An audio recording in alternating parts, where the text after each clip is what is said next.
नमस्कार दोस्तों, स्वागत है अमृतधारा न्यूज पर आपका। मैं राजेंद्र कौशल आज एक ऐसी शख्सियत से आपको मिलवाने जा रहा हूं जिनके सामाजिक कार्यों के अंदर कितनी रुचि है और समाज के गरीब तबके तक पहुंचने की कितनी उनकी ख्वाहिश है कि अगर उनको कोई मौका मिलता है सामाजिक कार्यों में आगे बढ़ने का और जनता उनको आगे लेके आती है तो वो अपने जो दिल के अरमान है जनता के लिए कुछ करने के, गरीब लोगों के लिए कुछ करने के, उनकी ताकत दुगनी बन जाएगी। तो ऐसे में जिन युवा चेहरे से मैं आपकी मुलाकात कराऊंगा वो एक काफी युवा चर्चित चेहरा है और काफी दर्शक जो देख रहे हैं उनको पता भी होगा, कहीं ना कहीं भाई से मुलाकात हुई होगी, लेकिन मीडिया के माध्यम से और चैनल के माध्यम से आज हम आपको रूबरू करवाने जा रहे हैं एक हाईली एजुकेटेड यानी शिक्षित युवा से, जिनकी काबिलियत की अगर बात की जाए तो समाज के लोगों ने भी जो लोग जानते हैं समाज के लिए इन्होंने बहुत कुछ किया है, लेकिन और भी कितना कुछ करने की तमन्ना है उनके जहन के अंदर। अपने भाईचारे के लेकर के गरीब लोगों के लिए कितना करने की कुछ तमन्ना है, मैं उनकी जो अंदर की एक ख्वाहिश है वो मैं जानना चाहूँगा। जी सर नमस्कार। जी नमस्कार। सबसे पहले तो अमृतधारा न्यूज देखने वाले सभी भाइयों को मेरी प्यारी प्यारी राम राम। तेजी भाई, सबसे पहले तो जो दर्शक आपको आज देख रहे हैं एक चैनल पे और तेजी ढांडा, तो आज ये युवा चेहरा काफी एक चर्चा का विषय बना हुआ है, खास करके कैथल जिले की राजनीति को लेकर। तो आपके अंदर ये जो लोगों के बीच में जाने का, कुछ करने का तमन्ना किस तरीके से जागी और क्या आपके जो पारिवारिक बैकग्राउंड है वो राजनीतिक है? नहीं, देखिए पहले तो मैं मेरे परिवार के बारे में बताना चाहता हूँ। मैं एक किसान परिवार का लड़का हूँ जो हमारे खेती से और जमीन से जुड़ा हुआ मेरा परिवार है, जो पहले से भी खेती करते आए हैं। मेरे दादा परदादा और जो मेरा परिवार है सभी खेती से जुड़ा हुआ है। यानी किसानी अपना पेशा है? बिल्कुल, किसानी अपना धर्म है, किसानी पेशा है और किसानी अपना सब कुछ है।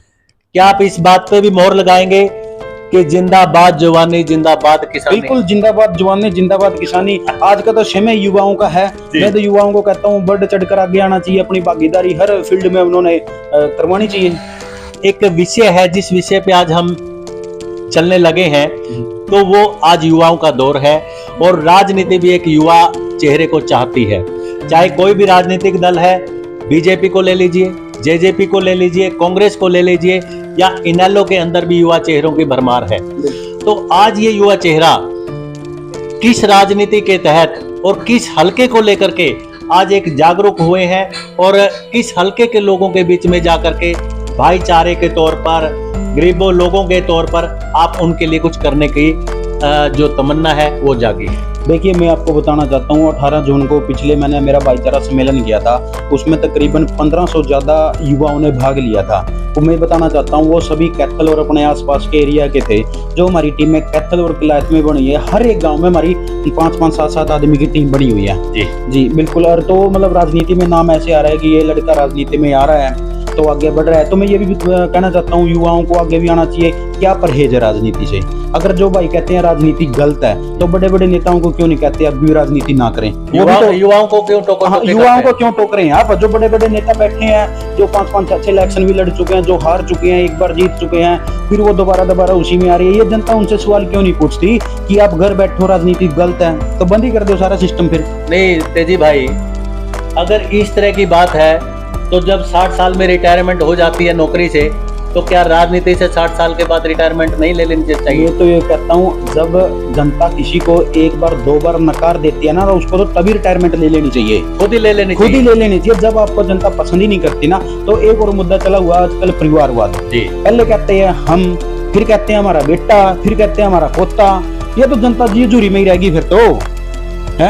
जी हजूरी क्यों करें हम किसी की? ये किसान आंदोलन चल रहा था, किसान आंदोलन में बहुत चेहरे अपने फेमस हुए थे भाइयों के, तो वो कह रहे थे हम आगे आएंगे, किसानों की आवाज उठाएंगे। जब लग कोई किसान का बेटा जो धरती से जुड़ा है बेटा ऊपर नहीं उठता ना तब लग कोई किसान की आवाज नहीं उठाएगा।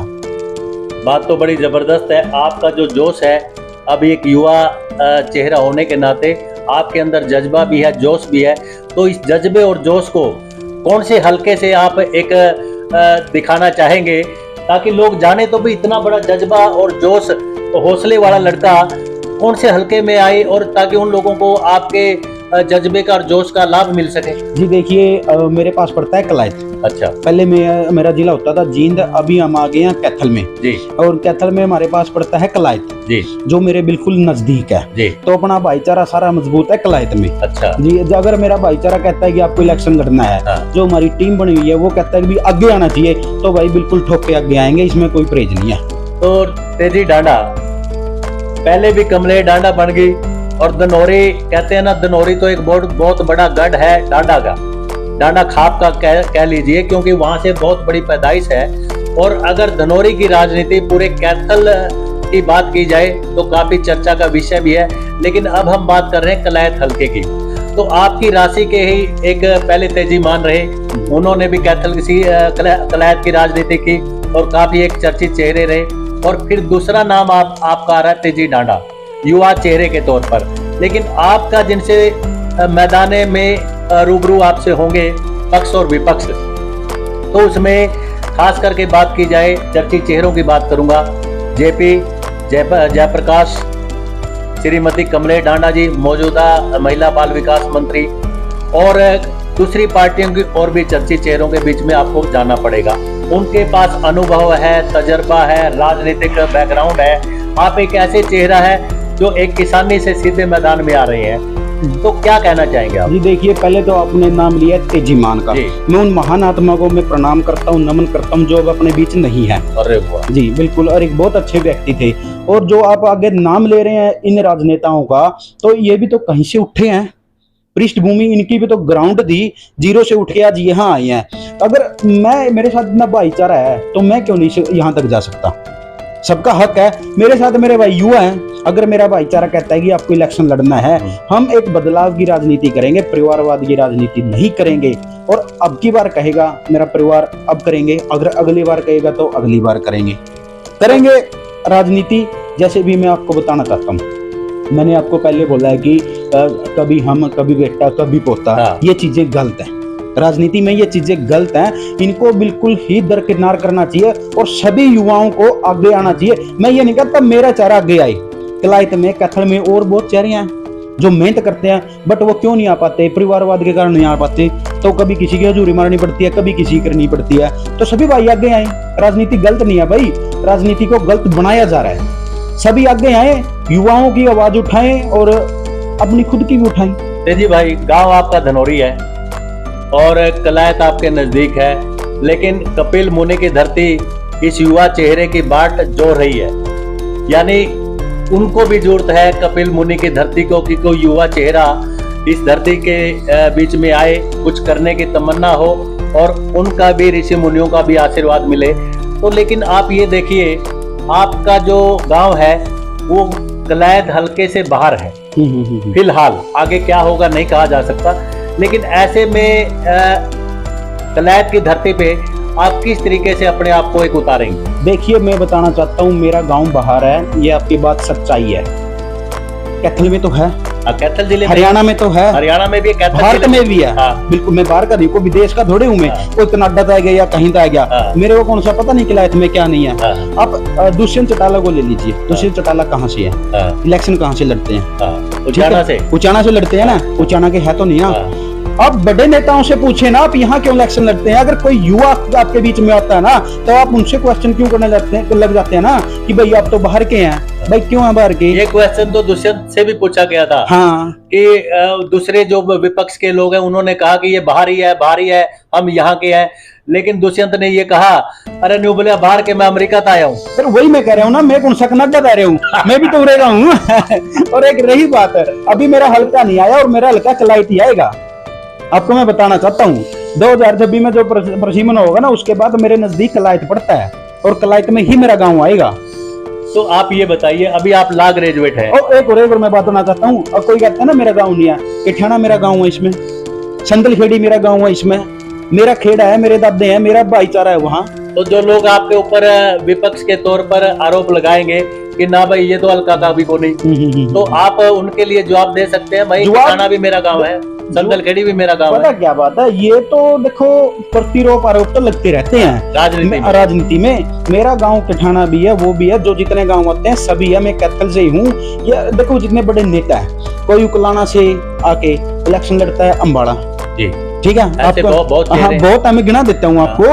तो जेपी जी हैं, जयप्रकाश जी हैं, वो आदमपुर से इलेक्शन लड़ते हैं, वो भी तो बाहर जाके इलेक्शन लड़ते हैं। जब जनता क्यों नहीं कहती हमारे बीच रहो, और फिर अपने क्षेत्र की याद आ जाती है बाद में। नहीं, फिर उस टाइम तो दुहाई दी जाती है कि लोकतंत्र है भाई, सभी को अधिकार है। मेरा भी लोकतंत्र है, मेरा भी अधिकार है, ये तो सभी युवाओं का अधिकार है, कोई भी कहीं से लड़ सकता है इलेक्शन। तो कोई पाबंदियां नहीं है। नहीं, किसी पे पाबंदी नहीं है, सभी भाई इलेक्शन लड़े, कोई कहीं लड़े, कोई कहीं मजबूत होता है, कोई कहीं मजबूत होता है। मेरा तो कैथल भी है, कलायत भी है, गुल्ला चीका भी है, पुंडरी भी है, निर्वाणा भी है, सब अपना है। अब मैं तेजी डांडा से बात करना चाहूंगा कि अपने हलके की जो मूलभूत सुविधाएं हैं, जैसे गरीब लोगों के पास मकान नहीं है, पीने के पानी की बात है, गलियों की बात है, आमतौर पर सड़कों की बात की जाती है, सार्वजनिक सरकारी कोई संस्थाओं की बात की जाती है, तो आपके जहन के अंदर आपके अगर कलायत हलके की जनता आपको मौका देती है, आपके ऊपर प्यार लुटाती भी रही है, तो क्या आपके अंदर अरमान होंगे कि आप हलके के जो कार्य हैं, कौन से ऐसे कार्य होंगे जो आप लोग कर पाएंगे? देखिए, जो जितना बड़ा नेता होता है उसको गाड़ियां घोड़े, ठीक है, पैसा, फोन का पैसा, मूलभूत सुविधाएं मिल जाती है, चंडीगढ़ कोठी हो जाती है, वो वहां रहता है। मंत्रियों से ले लीजिए आप, मौजूदा मंत्री जो होगा, कौन सा मंत्री आके काम करता है? बैठते तो वही हैं। बैठते वही हैं। तो एमपी से ले लीजिए, अपना कुरुक्षेत्र कितना बड़ा है, कोई एमपी किसी गरीब के घर जाता है? एक एमपी पे कितना पैसा आता है? 5 से 6 करोड़ रुपए आता है किसी गरीब के घर बनाने के लिए, किसी बहन बेटी के इलाज के लिए। कोई गरीब अगर यहाँ कैथल सरकारी हॉस्पिटल में एडमिट है ना, उसको पैसे देने के लिए क्या आपने कभी सुना है कहीं पैसा लगा? 5 करोड़ रुपया एक मेंबर पार्लियामेंट सांसद को मिलता है अपने एरिया में काम करवाने के लिए, क्षेत्र में काम करवाने के लिए। बिल्कुल बिल्कुल। और अगर वो नहीं लग पाता तो फिर वो वापस चला जाता है। वापस में चला जाता है। और वो कागजों में तो एमपी का रहता है, कागजों में तो काम हो रहा है, लेकिन ग्राउंड लेवल पे तो काम नहीं है। जो हमारी टीम ने काम किया है आज तक का, मैं काम बताता हूँ, 102 से ज्यादा लड़कियों की शादी करवा चुकी है। अच्छा, बिल्कुल। और मैं और बताना चाहता हूँ, आसपास के जो अपने जो नजदीक पड़ता है, 40-60 किलोमीटर के पड़ता है एरिया में। और बताना चाहता हूँ 52 घर बना चुके हैं। अच्छा, कॉलोनी बना दी। कॉलोनी 52 घर, जिस पे जमीन होती है ना उसको खड़ा करके मकान दिया जा चुका है। और वो उनके लिए काम किया जिनके पास कुछ भी कौन था, जो गरीब जरूरतमंद, जिस घर में परिवार में 6 बहनें हैं, नहीं बिना सरकारी सहायता के, बिना सर, ये तो ग्रुप है अपना। अच्छा, एक भाईचारा, एक सामाजिक संगठन है, ग्रुप है, एक बड़ा परिवार है जो ये सभी चाहता है कि आगे आए और हम और ज्यादा काम करें। तो ऐसे तो फिर आपके पास लाइन लग जाएगी कि जी मेरा देखो आगे मैं गरीब हूँ, मेरे पास मकान नहीं है, तो उसका सर्वेक्षण आप किस तौर पर करेंगे कि भाई यह जरूरतमंद है? हमारी टीम में बनी हुई है, जैसे कलायत से लेके चलो आप, कलायत में हर गांव में 5-5, 7-7 बंदे की टीम बनी हुई है। तो हम उनसे पूछते हैं, अगर कलायत में कोई जरूरतमंद परिवार है, भाई ये पूछते हैं वो जरूरतमंद है या नहीं है। सच में है? सच्चाई पे काम करते हैं, झूठ पे काम नहीं करते, और ना राजनीति के लिए काम करते, ये भी बताते हैं, इंसानियत के लिए, मानवता के लिए काम करते हैं। अच्छा, इस मौजूदा सरकार ने एक तो कहते हैं ना, एक तो विधवा पेंशन है, एक इन्होंने लागू कर दी विधुर पेंशन, यानी रंडुआ की पेंशन कहोगे। तो आपके दिल में कोई ऐसी तमन्ना है, कोई और समाज का कोई ऐसा वर्ग है जो विधुर और विधवा इनसे अलग कोई पेंशन बने? कोई अपंग है, कोई और है? अपंग की भी है, इनकी भी बन गई, एक रंडे की रवे धीवा भी लगी। और तो सारी पेंशन है, रंडे की भी बहुत है, संख्या रंडे ही बता रही है। ये खट्टर जी ना करे है यूं है। नहीं, आपको अगर कलायत की हल्के की जनता आपको मौका देती है तो कोई ऐसी सुविधा आप इन रंडुओं के लिए कोई करोगे? भाई देखो, ये तो सरकार ही कर सकती है, आप तो क्या करेंगे। बाकी मैं एक चीज जरूर कहना चाहता हूँ, अगर मौका मिलता है तो इस एरिया में कोई भी गरीब नहीं रहेगा। किसी भी गरीब का मकान नहीं है ना, कोई मकान नहीं रहेगा। किसी बहन बेटी को या परिवार में किसी माता पिता को ये लगता है ना मेरी बेटी की शादी नहीं हो रही, मुझे पैसों की जरूरत है, सामान की जरूरत है, या किसी भी तरह की सहायता की जरूरत है, कोई भी भाई किसी का घर मांगने नहीं जाएगा। असलियत में कहीं मांगने की जरूरत नहीं पड़ेगी, सीधे आ जाना, सारा काम होगा।